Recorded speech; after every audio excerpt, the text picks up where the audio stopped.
like to show you is I'm just going to canter down to a jump here on the outside. You'll be seeing it from behind.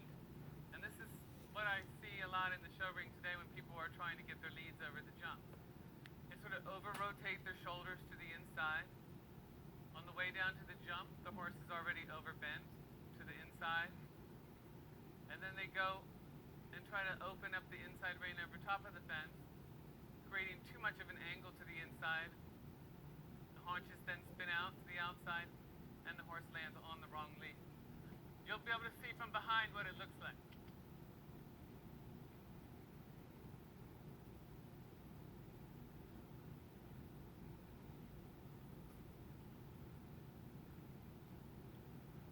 Okay. There I turn my horse to the inside. Why didn't he land on the inside lead? Okay. Because his haunches were way too much to the outside. And I over-rotated my shoulders to the inside. So all that did was create a bulge in his body to the outside, and he landed on the wrong lead, even though he was turning to the inside. Okay, so my first correction on a horse that's been ridden that way is to ride the horse and jump the fence on the angle on my left lead, jumping the fence into the corner a little bit, so the horse sees the corner of the ring, knows that maybe he's going to have to be turning that direction.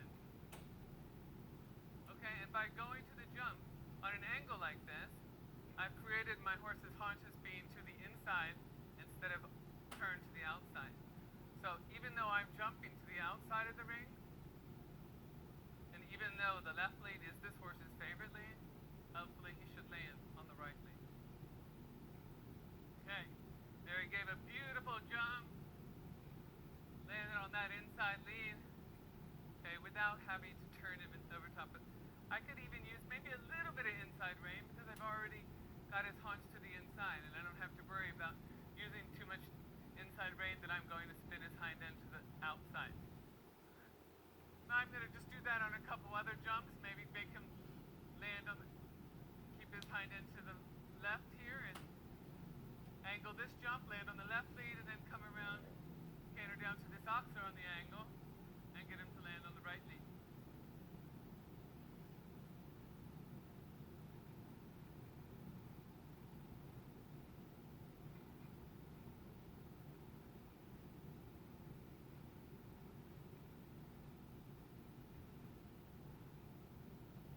Okay, so now you're probably wondering, okay, you can do it on the angle and you can keep his hind end on the angle.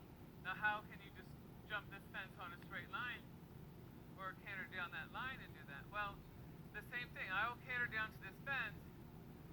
I will keep a little open feel of my left rein and have just a slight angle here towards the rail. So the horse is looking that way.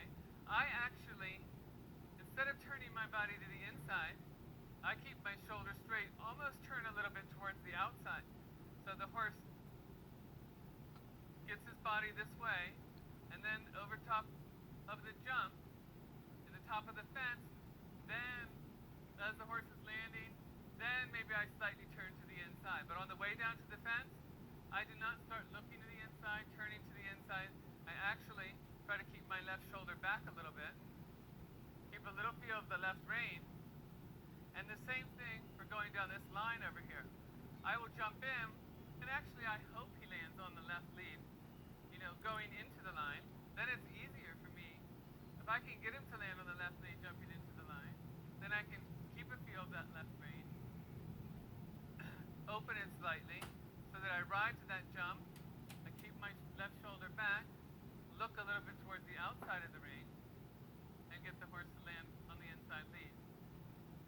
And the good thing about that is if I don't get the lead, my horse lands going towards the outside of the ring, with his front end a little bit more to the outside than the inside, so I'm in perfect position for the lead change.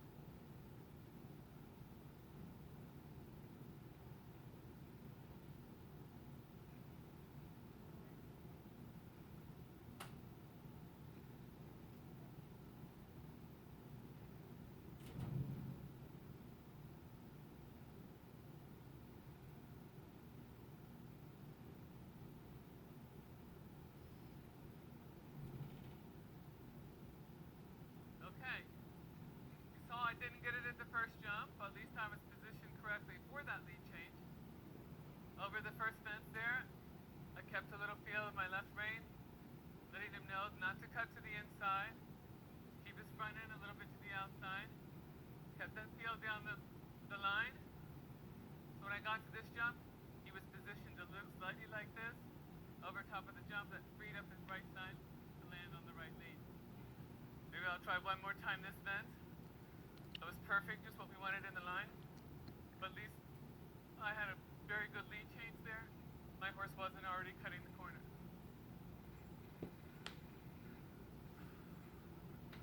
Actually, I'm going to go back one more time and jump it a little more on the angle before I do it once more.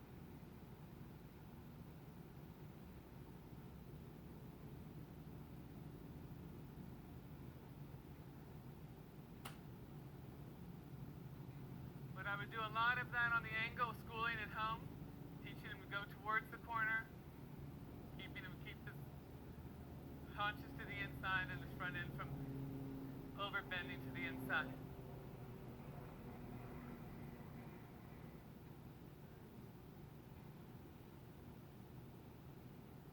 Instead of pulling on the inside rein, creating the bend that he already likes to carry, I kept him straighter, keeping the feel of the outside rein, and he landed on the inside lead.